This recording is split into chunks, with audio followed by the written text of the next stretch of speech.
En lo que va del año, 372 personas han fallecido en accidentes de tránsito debido al exceso de velocidad. Por esta razón, el Ministerio de Transportes, junto a la CONACET, lanzaron un plan para fomentar la precaución y educar sobre los riesgos al momento de conducir. Vamos a comentar esta iniciativa. Para eso nos acompaña Rodrigo Fernández, académico de la Facultad de Ingeniería de la Universidad de los Andes. Rodrigo, muchas gracias por acompañarnos. Buenos días. Buenos días, Nicolás. Gusto de saludarte. A ver, es desgraciadamente un punto negro que año a año se va repitiendo y el exceso de velocidad es uno de los causantes, y no solamente para el tema de los conductores. Después vamos a hablar de los distintos incumbentes en las calles de nuestro país.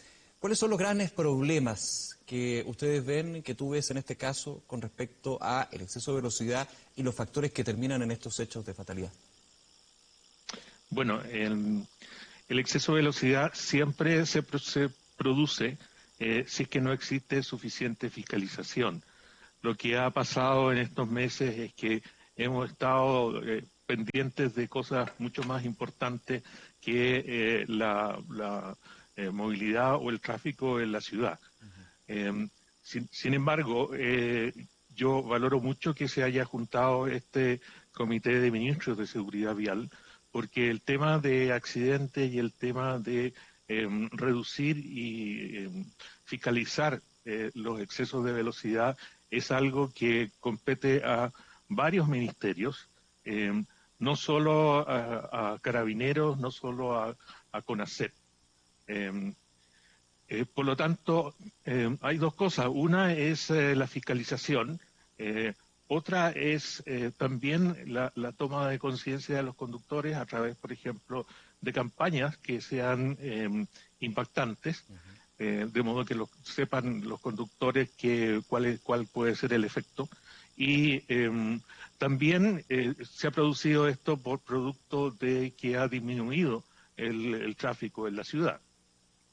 A ver, aquí hay una máxima que desgraciadamente no debería ser así, pero efectivamente se da, que es: hasta que no te toca, no tomas conciencia, ya sea a ti como conductor o a tu entorno.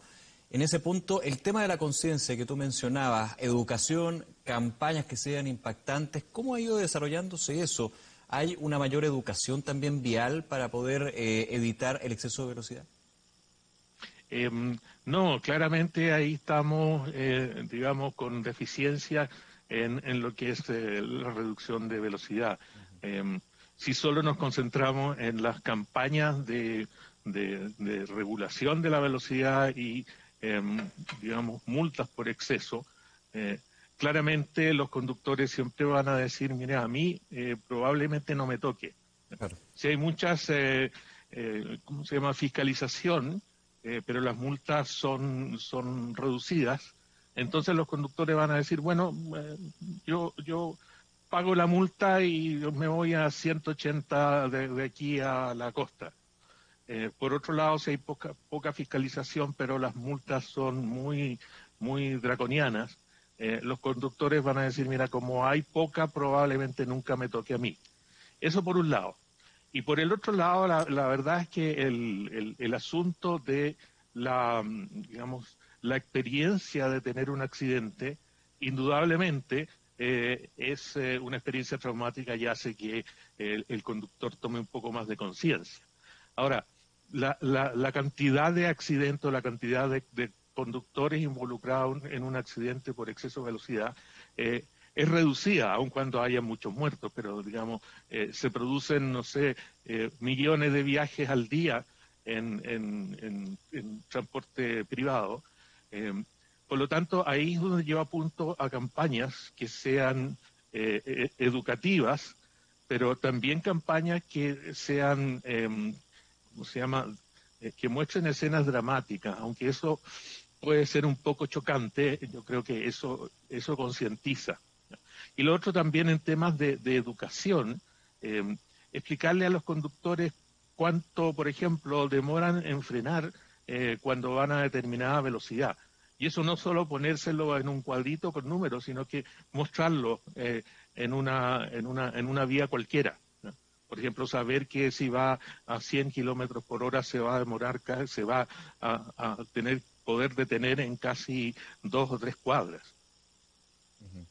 Destacabas lo que es este trabajo y esta mesa interministerial con CONACET y de hecho es bien relevante que esté involucrado el Ministerio de Educación pensando en lo que son los futuros conductores. Siempre se habla de que aquí las malas prácticas no se tienen que heredar y obviamente también hay un tema de imitación a los padres, a los adultos.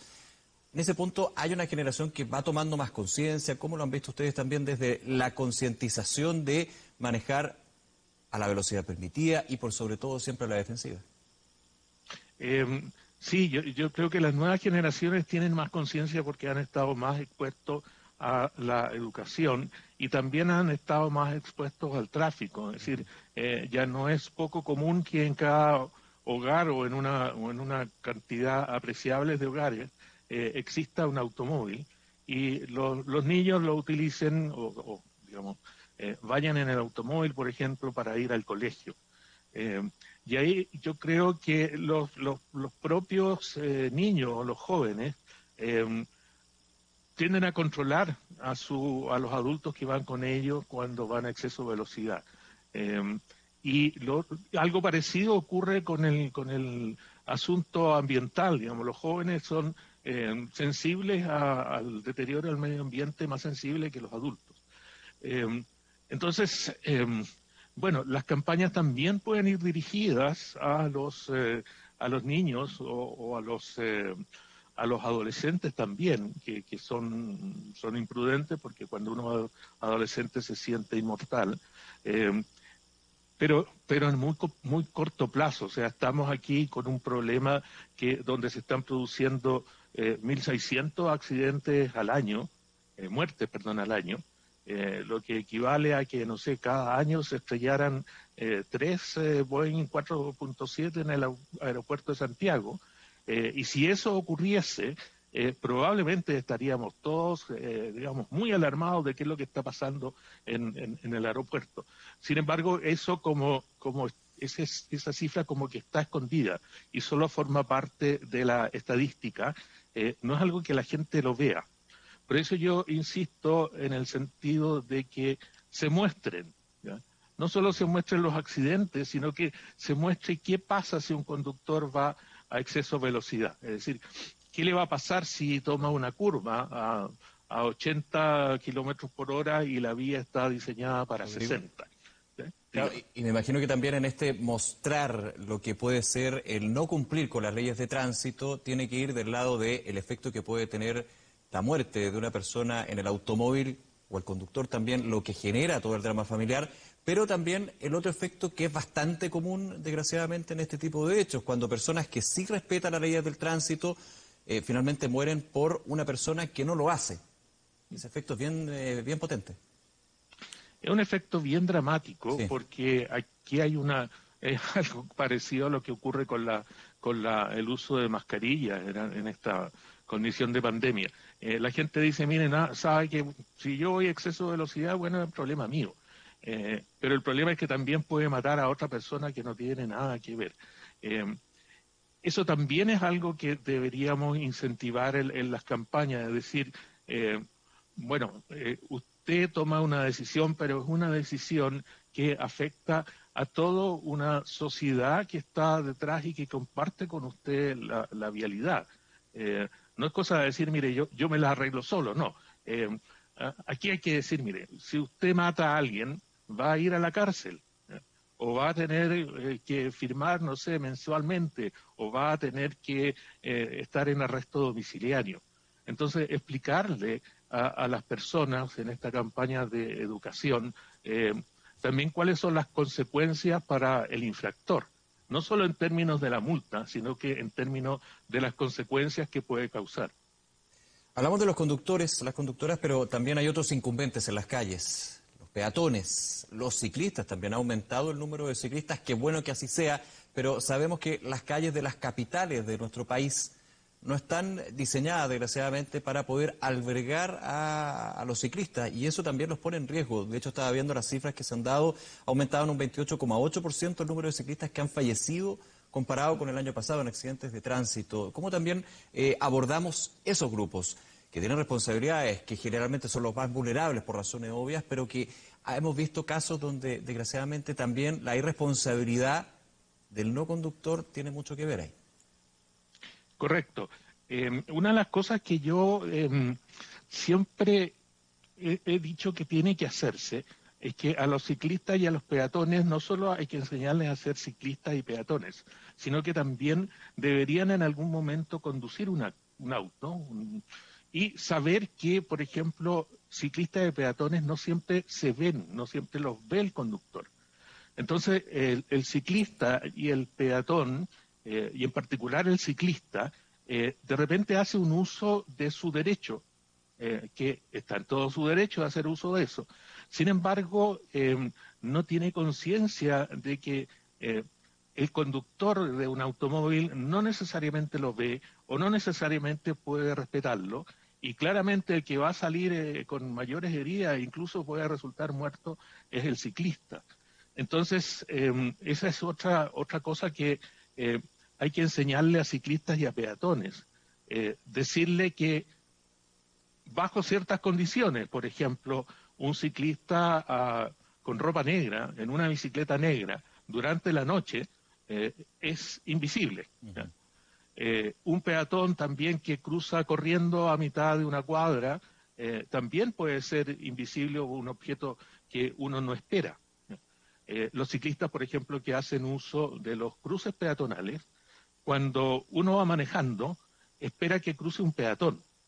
Pero un ciclista es un peatón que anda muy rápido, entonces de repente se aparece el ciclista y uno no alcanza a frenar. Entonces, darle algunas recomendaciones, por ejemplo, tanto a ciclistas como peatones y en general a usuarios vulnerables. No asuman que el conductor del vehículo lo está mirando. Claro.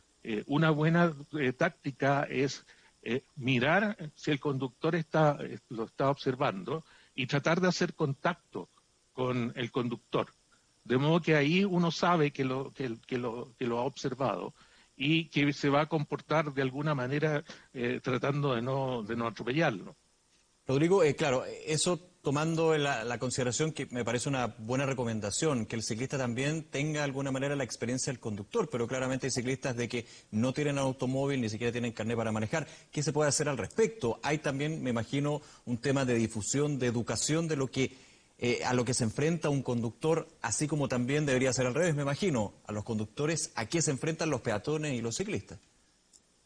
Exactamente. A mí me parece que en los exámenes de conducir, aparte de, lógicamente, aumentar, o sea, darle prioridad al examen práctico y hacer someter al conductor a diferentes vivencias de conducir, ¿no? En calles locales, en avenidas, en autopistas, y ver si está capacitado para eso. También, a lo mejor, cuando se le da una licencia de conducir a un motorista, parte de ese examen práctico sea al revés. Conduzca un auto y vea cómo puede ver a los otros motoristas. Esto implica un diseño más complicado del examen, pero bueno, es un problema grave, como yo digo, o sea, 1.600 muertos al año es mucha gente, y hay que ser un poco más creativos en el tema de los exámenes de conducir. Lamentablemente los ciclistas son algo así como vehículos y conductores que son irregulares en el sentido que no tienen que dar exámenes para conducir una bicicleta. Pero también es bueno avanzar hacia eso, es decir, alguna capacitación a los ciclistas. Hay un montón de ONG de ciclistas. Yo creo que acercándose a ellos y haciéndole capacitaciones sería una buena manera de mejorar la seguridad para ellos mismos. Bien, Rodrigo Fernández, nuevamente agradecerte estos minutos, un tema tan relevante como es la educación vial y por sobre todo tomar conciencia del daño que nos podemos hacer a nosotros y al resto. Muchas gracias, que estés bien. Gracias, Nicolás. Adiós. Buenos días.